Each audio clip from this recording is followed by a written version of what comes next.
Look who stopped by, our friend from the NFL Network, the Chargers radio booth, my buddy, fresh back from the Senior Bowl, Daniel Jeremiah. Good to see you, DJ. How are you? I'm doing great, buddy. I was thinking about it, though. This is probably the last time we should talk. We'll do it today. Okay. And then let's not see each other, talk to each other, text each other until the combine. Until we get to the combine. I think that's. Just to keep it fresh. Why? Yeah, I mean, we'll be so excited. Like we got so much to catch up on. We got so much time to fill. You know what? I've never once sat around you, despite being around you for crazy amounts of time. I'm honestly like it's not just an hour or two. Like we're hanging out for 7-8 hours a day in Indianapolis, and then sometimes like 10 hours on a draft day. I'm never short on conversation with you. Never. There's never an awkward silence with you, DJ. Like ever. No, we've got a good thing going, and I would echo the same thing. And I would also say, what are the odds that you could be with somebody for that long and like this stuff doesn't annoy me? Like you don't chew with your mouth open. That's true. There's nothing. There's really nothing there. I just want to make sure we keep it. Great. We will do that. Before we start, perfect bringing up the combine. You're fresh back from the Senior Bowl. There is no larger group of chatty Cathys more than NFL scouts and front office executives and people. And honestly, everyone's talking. And I'm sure the NBA has got to be similar. Isn't it amazing this trade, Luka and Anthony Davis was done with two dudes who had a coffee and talked about it, and nobody heard about it?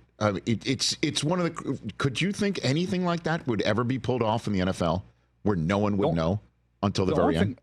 I have to go back. Was there any heads up at all before? I know there was talk that Stafford was, potentially get traded, but the Stafford Goff thing that jolted the system a little bit. Yeah, but they were like, I guess they were in the Cabo. There was a little bit of wind.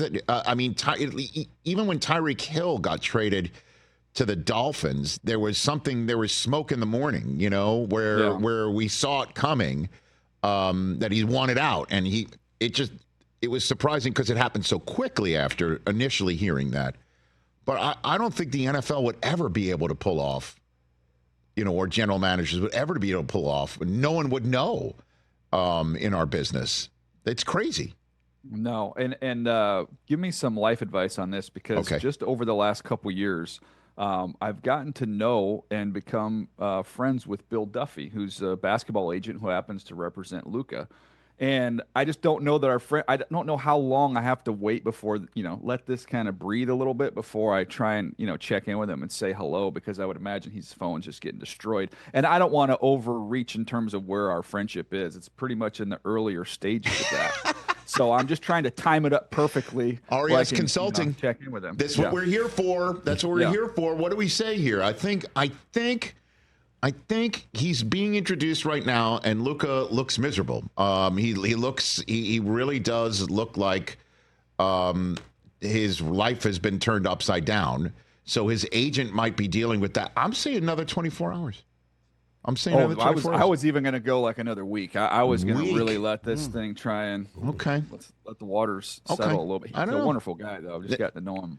Good. Super guy. Well, Daniel, you deserve to have all the friends you want. All right, let's jump into this here. Super Bowl 59 comes down to what, DJ? What do you think? Well, I mean, it's not. I'm not going to reinvent the wheel here, but it's who can block who. I mean, I think you can look at it and say Chris Jones, and that's someone you have to deal with who's taken over these big games and these big moments. So on the Eagles side of things, how do you deal with him? And you've got some injuries that we'll see as we get closer to game time. Hopefully they're all okay up front. And then on the other side, I mean, we've seen the Chiefs lose one of these games, Rich, and it was against Tampa, and they lost because they could not block them. So that to me is that's the challenge on their side of it. And the Eagles, they have waves of dudes. And that first meeting, in their first Super Bowl, where they went up against each other. Remember, we had all the discussion about the field, and the Eagles D-line was slipping all over the place. That's not going to be an issue, in this one, indoors. So this will be, that's where the whole thing comes down. And so it comes down to, I guess, I forget who they all now mishmash together. If they make up the zero, we talked to Louis Riddick about this. If they make up the 0 sacks T-shirts for the Chiefs offensive lineman again, that's all she wrote? Is that what you're saying? Yeah. Pretty well, much? 100%. If they don't get to them, then they're not going to win. But I said this the other day, but when you look at it and you just stack up the rosters, I do think, Philly has a more talented team. And that's saying that the Chiefs still have a top 5 roster, but they've got a Hall of Fame quarterback and a Hall of Fame coach. And that's why they've just been on this incredible run that they're on. But I think if you were going to go, 1 through 53 all the way through, Philadelphia has more talent. But the sidebar there is the Niners had more talent than the Chiefs. The Eagles, the first time they met, had more talent than the Chiefs. I just wouldn't want to be in a game where it's a 3-point game and late in the fourth quarter against that group. You want to try and put them away early if you can. Why is that? Where this team is so remarkably consistent when it comes to executing at the biggest moments in the biggest games. How does one explain it, Daniel? I give Andy a ton of credit. And it's his group that he's assembled there. But there's not a better play designer. We talk about play callers, but then there's designing the play, and there's guys who call plays, but then there's just the timing of it and knowing when to call certain plays, and the execution is flawless. And in some of them, there's not many of them, Rich, where it's like, man, he had to really squeeze that one into a tight window. Like, they find ways on the biggest downs and the biggest moments to scheme guys loose and free and make it somewhat simple. So I give Andy a ton of credit for that whole process, and then Pat just seems to, and I think because of the success he's had, he just looks so confident and so comfortable in those moments. There's going to be third downs, fourth downs in this game, and it never seems to be a problem for him. When was the last time you saw in one of those big downs where they just blow a protection? When was the last time you saw even like a receiver slip or fall down? Like, it's flawless execution in those key moments. Yeah, and then obviously you got someone like Mahomes who is got a remarkable 9-2 record in games in which he's been down by 7 or more points in the playoffs, and it's just he doesn't seem to blink, and he comes up in the big moments. So I guess you put it all together. But the one stat or nugget that every now and then, I when I do this for the Super Bowl, I just grab onto one, and it's tough for me to stop mentioning it. It's the Chiefs' defense against top 10 rushers this year, and it's in our stat packet we got from our terrific group at NFL Network Research, that they have faced Derrick Henry, Bijan Robinson, Chuba Hubbard, and Bucky Irving this year. 2nd, 3rd, 8th, and 10th on the top 10 list. And the only one that crocked 50 yards against him was Chuba Hubbard with 58. And obviously, here comes Saquon. What's the plan to keep Saquon bottled up, and maybe similarly to other top 10 backs that this defense has faced this year? Daniel? Well, I would just still say that you can stack up a list, and you can talk about the 8 and 6. Saquon Barkley is in his own universe, in his own planet as a talent. Let's start there. And then he's running behind the best offensive line. So that's going to be a bigger challenge than any of those backs, and that even includes Derrick Henry that they've seen, just because Philly's offensive line is better. But they are aggressive in terms of what they do at the second level. They move, they stunt, they're not a real staticky defense where you kind of know where they are, and they're, you can take, correct angles, and you can get comfortable against static defenses. They're not static at all, and Spags is moving different guys. The other thing I would add to that is a lot of times when we think of, how you play the run, we talk about setting the edge and, getting penetration inside, and you got linebackers that can fill. Their corners are outstanding tacklers, and that starts with McDuffie. Like, that's a big part of it, because these play callers are smart. They know how to leave the proper unblocked defender, and we're going to make this player have to make the tackle repeatedly. And they don't have that mark where you're doing the preparation. You go, okay, this is the guy we're going to leave unblocked this week, and we'll see how he does. So that's why, they are just a complete football team on the defensive side of the ball. But they haven't seen Saquon Barkley, and they haven't seen this massive offensive line.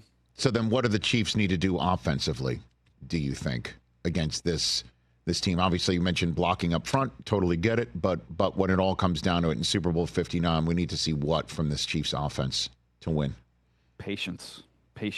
Vic Fangio is not going to give up big plays. He is going to play that umbrella coverage. They're going to play top down, and they're going to make you have long, prolonged drives, and they're going to hope they can buckle down when you get in the red zone and force kicks.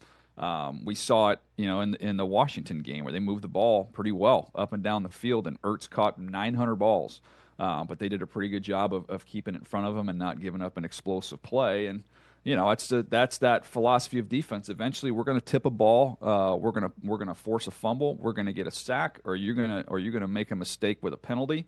And the rare thing about the Chiefs, and I've seen them a lot, doing the Charger games, is most teams don't have that patience. Eventually, it becomes too much, and they want it right now, and you got to take it, and you're going to be aggressive, and you force it. They are really good at playing content football. Yeah, taking the don't go broke, making a profit. Making a profit. Exactly. That's 100%. The old school, the Jerry Burns phrase from back in the day. So one of the only, I guess, clean phrases. What's your gut call on the game then? What do you think? I don't have sometimes you're like, oh, this is just a bad matchup. I for a certain team in a certain way, I think they match up so well against one another. I ended up going with the Eagles in a closer game, which I've just argued the entire conversation. That's not possible to beat the Chiefs in a close game. So my confidence level very low, but I'm going to go with Jalen Hurts having a big game. I do think the focus will be on Saquon. And you look up, and all of a sudden, you look at the collection of weapons. You kind of forgot about it until that Washington game, and you're like, "Oh gosh, Goddard, he's pretty good." Devontae Smith, that's tough cover one-on-one. And then with AJ, you can just throw it up, and he can go get it. I mean, they have a lot of different guys they can get to you in the passing game.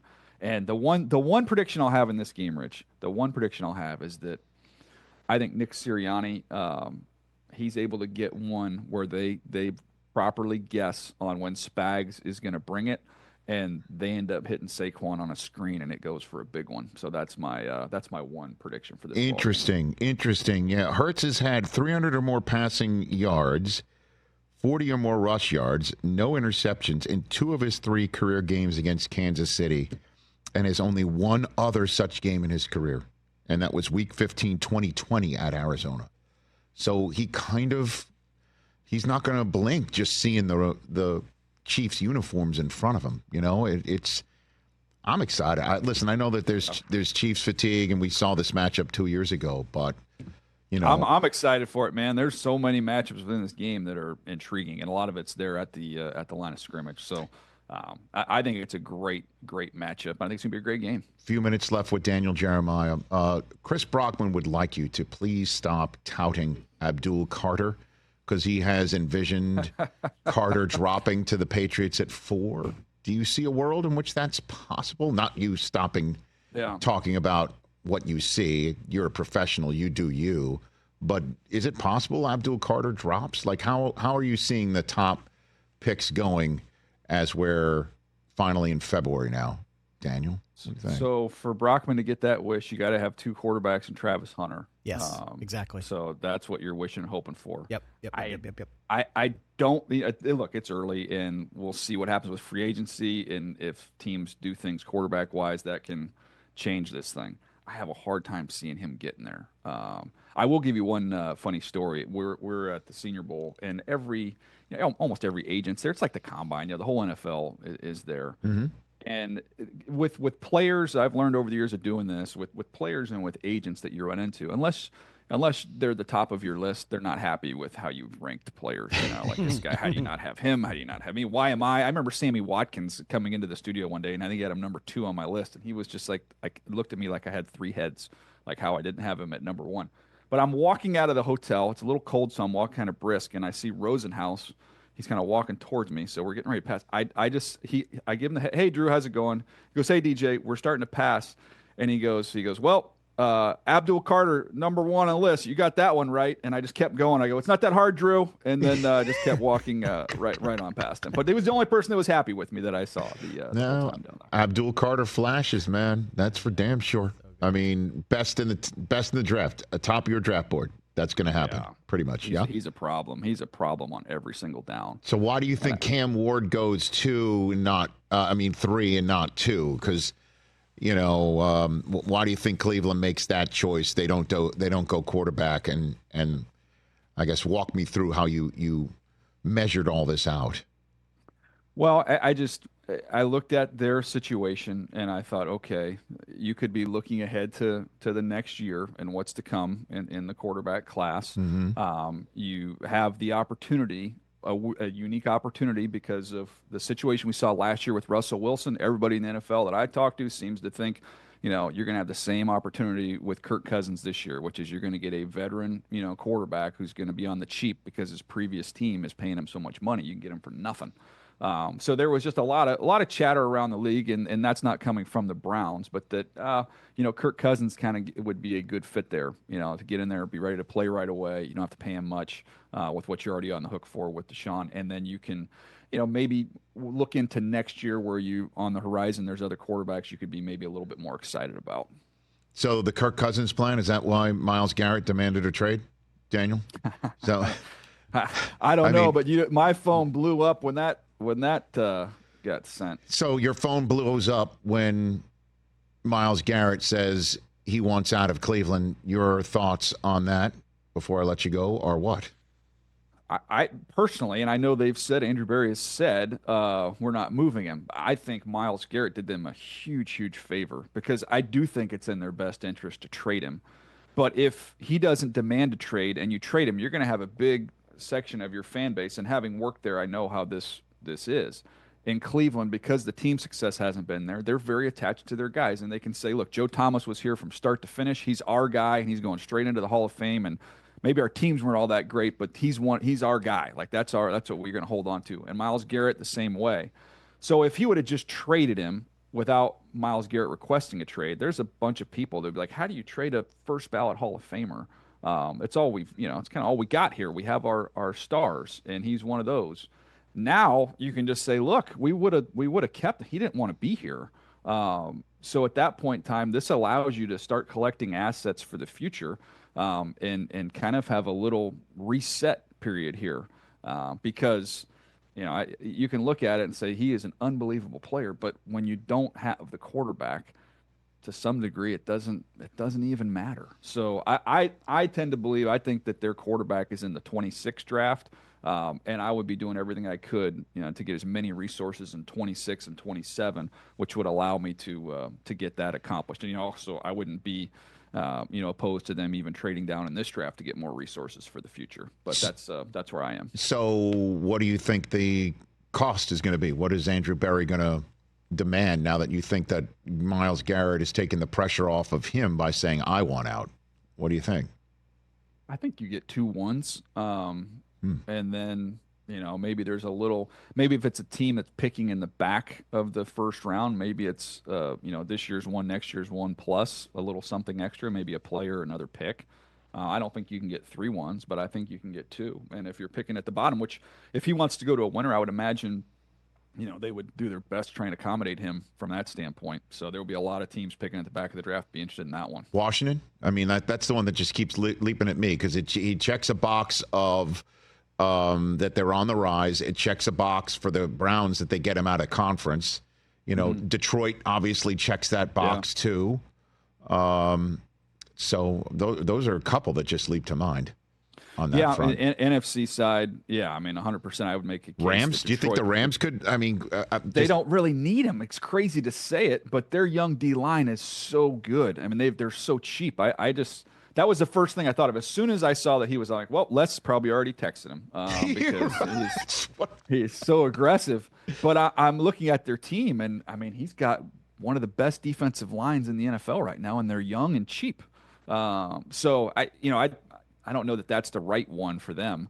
But Detroit, 100%. I mean, that is, you put him on the opposite side of Hutchinson, and that'll solve a lot of your problems. Daniel, thanks for the time and 2 cents. And too bad I'm going to text you and keep talking to you before I see you in Indianapolis at the end of the month. The more I think about that, I would have missed you too much. Take care of yourself, DJ. Thanks for the time, brother. At Move the Sticks, everybody check him out right here on The Rich Eisen Show. Catch The Rich Eisen Show every single day on the Roku channel, 12 to 3 Eastern, for free.